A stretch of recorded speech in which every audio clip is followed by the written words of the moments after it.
کی حفاظت ہم اس سے نہیں کریں گے تو یہ ہماری جانوں کے لیے انتہائی خطرہ بن سکتا ہے.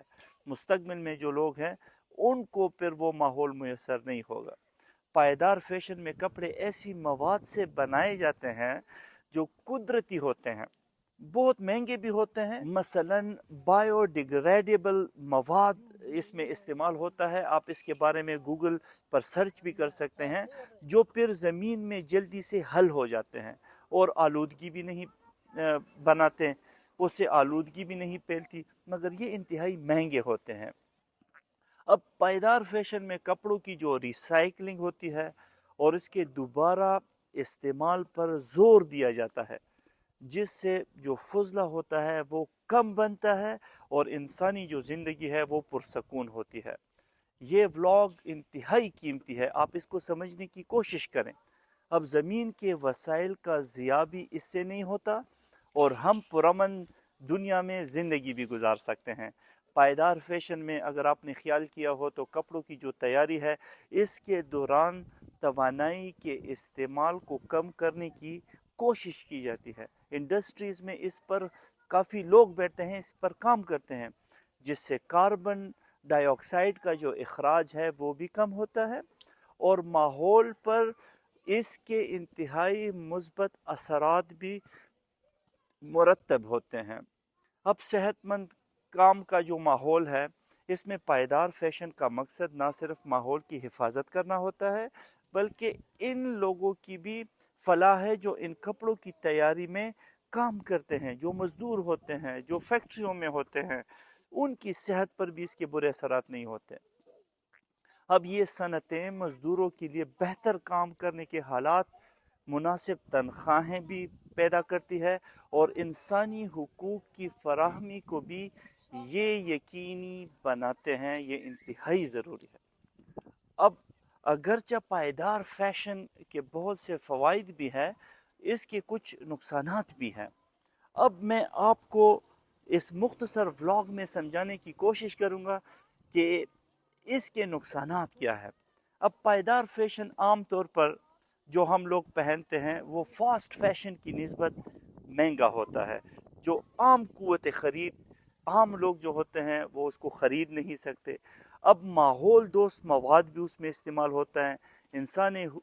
انسانی حقوق کے احترام پر مبنی پروڈکشن کے باعث قیمتیں اس کی بہت زیادہ ہوتی ہے, جو ہر کسی کے لیے قابل برداشت بھی نہیں ہوتی. پھر ہم اس کو خرید نہیں سکتے, اس پہ پیسے بہت لگتے ہیں, وہ مہنگے ہوتے ہیں وہ کپڑے. تو پائیدار فیشن کی مصنوعات ابھی بھی عام بازاروں میں ہمیں دیکھنے کو نہیں ملتی, وہ دستیاب نہیں ہوتی اور لوگ آسانی سے فاسٹ فیشن کے کپڑے خرید لیتے ہیں. لیکن پائیدار فیشن کی مصنوعات تک ہماری جو رسائی ہے وہ انتہائی کم ہے اور اس کے نقصان یہ ہوتا ہے کہ ہم وہ کپڑے پہنتے ہیں جو پائیدار بھی نہیں ہوتے اور ہم جلدی اسے ضائع کر دیتے ہیں. پہلے زمانے میں ایک سوٹ ہوتا تھا, 1 سال لوگ پہنتے تھے, ایک عید پر دوسری عید پر لوگ کپڑے بناتے. اب ہر فنکشن کے لیے, ہر غمی خوشی کے لیے, ہر بیٹھک میں, ہر پروگرام کے لیے لوگ سوٹس بناتے ہیں. 5-6 سوٹ 7 سوٹ ہمارے پڑے ہوتے ہیں, جہاں بھی کوئی غمی خوشی ہو گئی ہم نیا سوٹ پہن لیتے ہیں. اب اتنی زیادہ ہمارے کپڑوں کی ڈیمانڈ بڑھ گئی ہے کہ جس کے لیے اب فیکٹریاں بھی صنعتیں بھی وہ معیاری چیزیں نہیں بناتی, وہ عام چیزیں بناتی ہے جو سستی بھی ہوتی ہے اور 2-4-5 دفعہ استعمال کے بعد وہ ضائع بھی ہو جاتی ہے. پائیدار فیشن کی جو مصنوعات ہیں وہ ابھی بھی عام بازاروں میں کم دستیاب ہوتی ہے. لوگ آسانی سے فاسٹ فیشن کے کپڑے تو خرید لیتے ہیں لیکن پائیدار فیشن تک رسائی انتہائی محدود ہوتی ہے. اب پائیدار کپڑوں کی تیاری میں وقت بھی زیادہ لگتا ہے, اس کی محنت بھی زیادہ ہوتی ہے, مزدوروں کو کام کا معاوضہ بھی زیادہ دینا ہوتا ہے, جس سے پیداوار کی جو رفتار ہے وہ بھی انتہائی کم ہوتی ہے. اس پہ خرچہ زیادہ ہوتا ہے تو اس لیے وہ کپڑے مہنگے بھی ہوتے ہیں. اب تمام صنعتیں تیزی سے کپڑے تیار کرنے کے بجائے معیار پر زیادہ زور دیتی ہے. اب اسلام میں فیشن اور ماحول سے متعلق ہمیں جو رہنمائی فراہم کی گئی ہے، اب میں اس پر مختصر بات کرنا چاہتا ہوں کہ اسلام ہمیں کیا کہتا ہے۔ اسلام ہمیں اعتدال پسندی کا کہتا ہے، توازن کی ہمیں تعلیم دیتا ہے۔ اس میں فضول خرچی بھی نہیں ہوگی، اسراف بھی نہیں ہوگا، اور ویسے بھی اسلام نے ہمیں اسراف سے سختی سے منع کیا ہے۔ اسلام میں ہر چیز کو ماحول دوست اور معاشرتی بھلائی کے طور پر استعمال کرنے کی ہمیں تلقین کی گئی ہے۔ اب قرآن اس کے بارے میں کیا کہتا ہے، اور اللہ کے حبیب حضرت محمد صلی اللہ علیہ وآلہ وسلم نے ہمیں کون سا راستہ دکھایا ہے۔ اب قرآن میں اللہ رب العزت خود فرماتے ہیں کہ کھاؤ پیو اور فضول خرچی نہ کرو۔ اللہ رب العزت نے ہمیں فضول خرچی سے منع کیا ہے، اور پھر فرمایا قرآن میں بے شک اللہ فضول خرچوں کو پسند نہیں کرتا۔ سورہ اعراف کی آیت نمبر 31 کا ترجمہ میں نے آپ کو پڑھ کے سنایا ہے۔ یہ آیت ہمیں بتاتی ہے کہ کھانے پینے اور دیگر چیزوں میں اعتدال پسندی انتہائی اہم ہے۔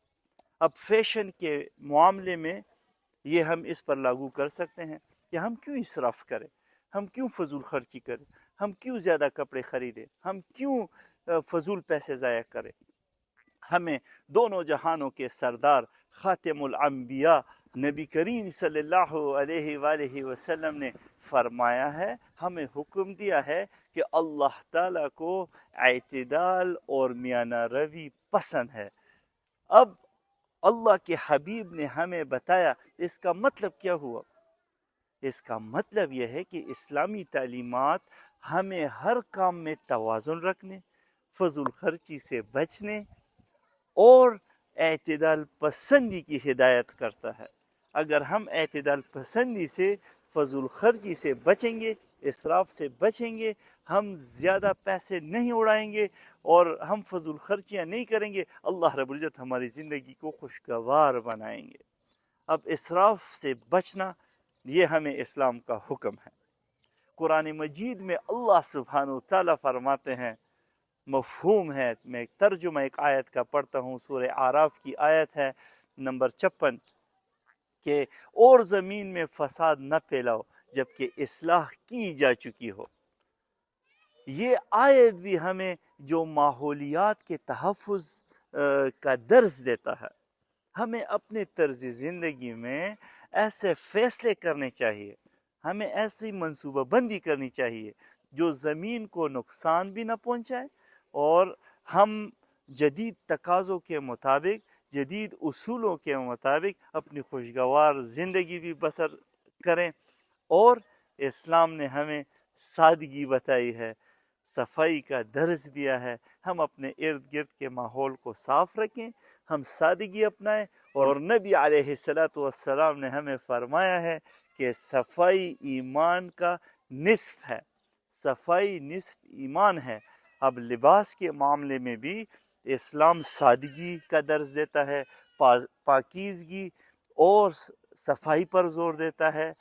ہمیں اپنے لباس ایسے پہننے چاہیے جو باوقار بھی ہوں، صاف بھی ہو، اس میں اسراف بھی نہ ہو، کسی کو کراہت بھی محسوس نہ ہو، اور ہم اچھے بھی لگیں۔ اب زندگی میں توازن، اعتدال پسندی اور فطرت کے ساتھ ہم آہنگی، یہ وہ راستے ہیں جو ہمیں خوشی بھی دے سکتے ہیں، ہمیں سکون بھی فراہم کر سکتے ہیں۔ آج کل کی دنیا میں فیشن لباس، ظاہری جمالیات، ظاہری حسن، اپنے کردار کو ایسے پیش کرنا جیسے میں بہت بڑا نواب ہوں، تو اس سے ہمیں بچنا ہے۔ ہمیں اسلام نے سادگی بتائی ہے، صفائی کا درس دیا ہے۔ اللہ رب العزت نے آپ کو اور مجھے جو کچھ عطا کیا ہے، ہم اس پر شکر کریں۔ خدا را ہم ایسے کام نہ کریں جو ہمارے اندر کی روح کو بھی تڑپا دے۔ ہمیں اعتدال پسندی سے خوشگوار زندگی بسر کرنی ہے، ہمیں سادگی اپنانی ہے، اچھی زندگی ہم گزاریں گے، اللہ رب العزت ہمیں ضرور دنیا اور آخرت میں کامیاب کریں گے۔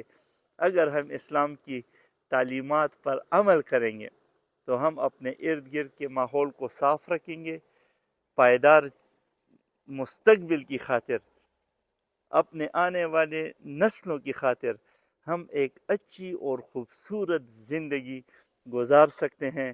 یقیناً آپ نے آج بھی فیشن انڈسٹری پر جو میں نے ولاگ بنائے اس کو پسند کیا ہوگا۔ اس پہ بات کرنا انتہائی مشکل اور اس کے لیے الفاظ کا انتخاب کرنا یہ بھی بہت زیادہ مشکل کام تھا، مگر میں نے کوشش کی کہ آپ کو خوبصورت انداز میں چند اچھے جملوں کے ساتھ ہمیشہ کے لیے سمجھانے کی کوشش کروں۔ یقیناً آپ نے انجوائے کیا ہوگا۔ اللہ رب العزت کرے کہ میری باتوں کو آپ پازیٹیو لیں، آپ اور میں ایک دوسرے کے اوپر تنقید سے بچیں، ہم پازیٹیولی ہر چیز کو لیں۔ بہت شکریہ۔ السلام علیکم ورحمۃ اللہ۔